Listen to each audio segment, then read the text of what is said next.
Eu vou mostrar aqui a nossa colega Maria Juana. Ela vai explicar para vocês por que a Venezuela virou o que é. Eu fiz uma pergunta para ela em vídeo, inclusive tá rolando por aqui, e ela explicou. Eu vou pegar o trecho exato dela explicando o que realmente aconteceu. Maria Juana, para quem sabe, é uma professora que mora na Venezuela, em Caracas. Eu a conheci via WhatsApp. E ela me prometeu que passaria um vídeo explicando que ela já andou respondendo para muitos e deve ter rolado o vídeo dela por aí. Então vou pegar o pedaço que ela me passou e vou repassar para vocês. Jovens, se vocês andaram votando no Lula e você, adulto, deveria ter vergonha, porque o Lula roubou sim.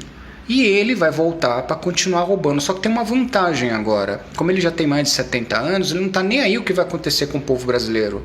Ele vai aplicar e terminar de aplicar o socialismo no Brasil. Porque ele tem um plano de fazer com que o socialismo no Brasil vingue. Inclusive tem vídeos dele falando desde a época, há 15 anos, 20 anos atrás, explicando como ele estava lidando, que ele falou que a longo prazo. Então agora é uma época boa para ele. Ele já chegou no momento que ele vai ter que aplicar o socialismo. O problema não é aplicar o socialismo, gente. O problema é que tem roubalheira. As empresas que são donas, por exemplo, você é dono do seu negócio, vem o governo Lula e fala assim, né, o governo da esquerda, e fala assim, agora nós vamos seguir a regra socialismo, você vai ter que abaixar o preço dos seus produtos. Ah, não dá para baixar porque o meu custo é esse, não sei, então ou você abaixa ou você vende a sua empresa pra gente, só que a preço de banana, né? Aí esse dono de empresa acaba sendo fardado a ter que vender a empresa dele a preço de banana, o governo pega, coloca pessoas para trabalhar, porque o socialismo é assim, né? Todo mundo igual. O pessoal assume aquela empresa, trabalha para a produção própria deles. É como se fosse uma cooperativa. Só que ninguém sabe trabalhar com aquele produto, trabalha naquela maneira, né?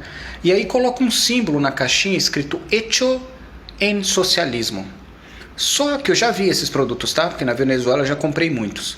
Só que isso não vinga, porque essas pessoas que assumem essa empresa não estão especializadas, não têm conhecimento de como seguir em frente com aquele negócio. Simplesmente o governo pega, deixa N pessoas lá cuidando como se fosse todo mundo dono, e essa empresa tem que produzir a preço mais convidativo para a sociedade. É assim que funciona o socialismo na prática, tá, gente? Então vou mostrar aqui o vídeo dela, Maria Juana. Ela vai falar pra gente e, por favor, valorizem essa mulher, porque ela ficou pobre.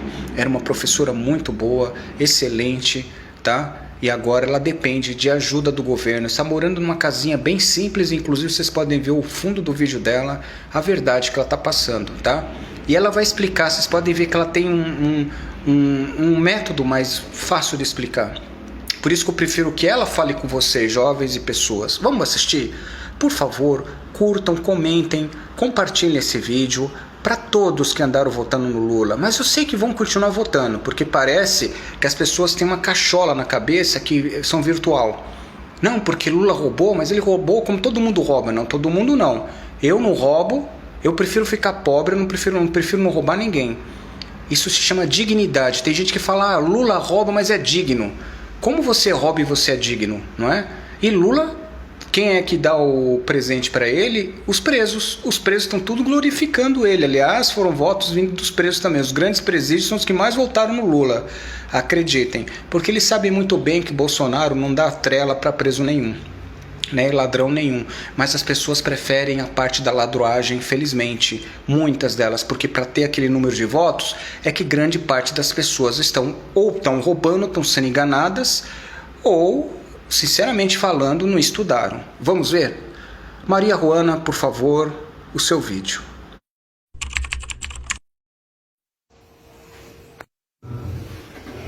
Ele tá mais ou menos certo, mas isso que ele tá falando aconteceu em um segundo momento, quando a Venezuela já estava em crise. No primeiro momento, a Venezuela começou a ficar em crise porque o governo começou a tirar as empresas dos donos. Por exemplo, você é dono de soja, você produz soja, você sabe quanto você vai gastar em produzir sua soja, você tem um custo e depois quando você vai vender para as pessoas, você vende a soja em R$7. Aí o governo acha que essa soja está muito cara e diz que você tem que baixar o preço da sua soja para 5.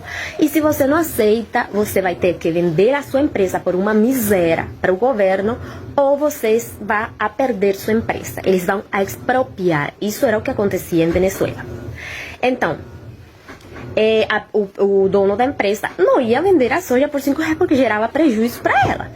E também não ia vender sua empresa por uma miséria porque também não era bom para ele. Então, teve muito dono de empresa em Venezuela que morreu fazendo greve de fome porque eram muito tontos. Se Chávez não se importava com as pessoas, com o resto das pessoas, ia se importar com um. Eu vi notícias de um senhor que era dono de uma empresa e morreu fazendo greve de fome, querendo ter sua empresa de volta e nunca teve. Então, depois que ele tomava essa empresa, ele parava de produzir. Por quê? Porque ele dava essa empresa para pessoas que não sabiam como administrar essas empresas. E as empresas começavam a sair dos produtos com um selinho vermelho de um coraçãozinho dizia feito em socialismo, e logo aquele produto sumia. E assim sumiram muitas coisas em Venezuela, e aí foi onde o bicho começou a pegar, porque um país que não produz é um país pobre. Não dá para você pegar o regime cubano, colocar no navio, trazer para o Brasil, decreto-lei número 1, socialismo à la cubana, não dá certo. Ou trazer o soviético, sabe, através de um avião, chegar aqui e decretar socialismo via Suécia, também não dá certo. Eu acho que ele será demorado, ele será, sabe, penoso, mas será nos moldes em que a cabeça do povo brasileiro estiver preparada para implantá-lo. Acredito nisso, trabalho para isso, acho difícil, veja, eu sou tão pessimista que eu acho difícil que mesmo que a gente fizesse a revolução hoje nesse país, depusesse o governo, a gente, para implantar esse socialismo, levaria quantos 30, 40, 50 anos para implantar num país de tantas coisas como o Brasil. Por isso, ninguém precisa ter tanto medo que não vai acontecer tão imediatamente. Tá? Nós precisamos plantar agora para colher daqui a alguns anos. É nisso que eu aposto e é para isso que eu trabalho.